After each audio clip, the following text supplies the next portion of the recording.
ምናልባትም እኛ ሰው ሆነን ባንፈጠር ኑሮ ምን ሆናችሁ መፈጠር ትፈልጋላችሁ ብንባል ንስር አሞራ ልንል እንችላለን። የንስር አሞራ እውነታዎች፣ አንደኛ ንስር አሞራ በእይታው እጅግ በጣም አስደናቂ ነው። የሰው ልጅ 8 እጥፍ ያክል ማየት ይችላል።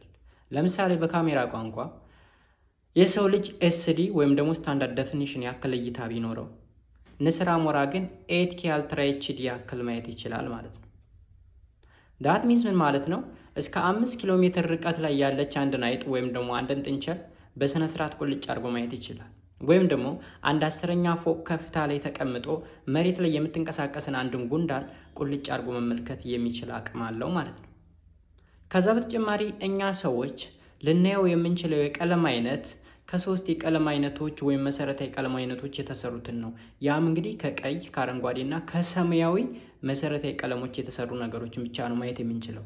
ንስር ግን ከነዚህ ቀለሞች በተጨማሪ አልትራቫዮሌት ሬይ ወይም የአልትራቫዮሌት ጨረርን ሁሉ ሳይቀር መመልከት የሚችል አቅም አለው ማለት ነው። ሁለተኛ ንስርን በጣም የሚያስገርም የሚያስብለው ስፒዱ ወይም ፍጥነቱ ነው።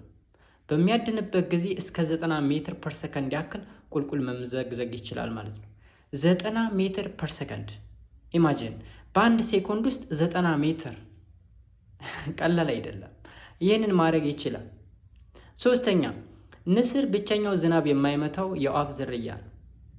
ዝናብ በሚዘንብበት ጊዜ ሌሎች የአዋፍ ዝርያዎች መጠለያ ፍለጋ ሲሮሯጡ፣ እሱ ግን ከዳመና በላይ ይወጣና ከላይ ሆኖ ያዋል ማለት ነው።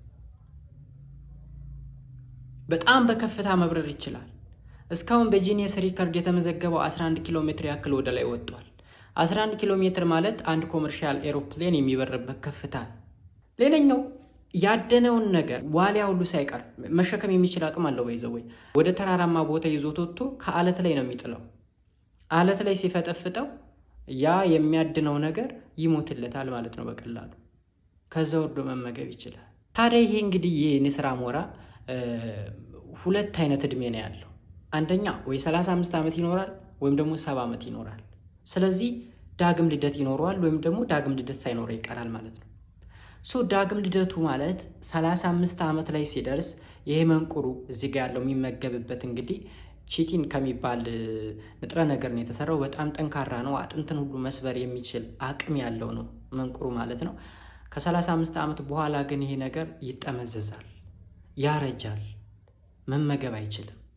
ሁለተኛ የእግሩ ጥፍር ይገዝፍና አገልግሎት መስጠት ያቆማል።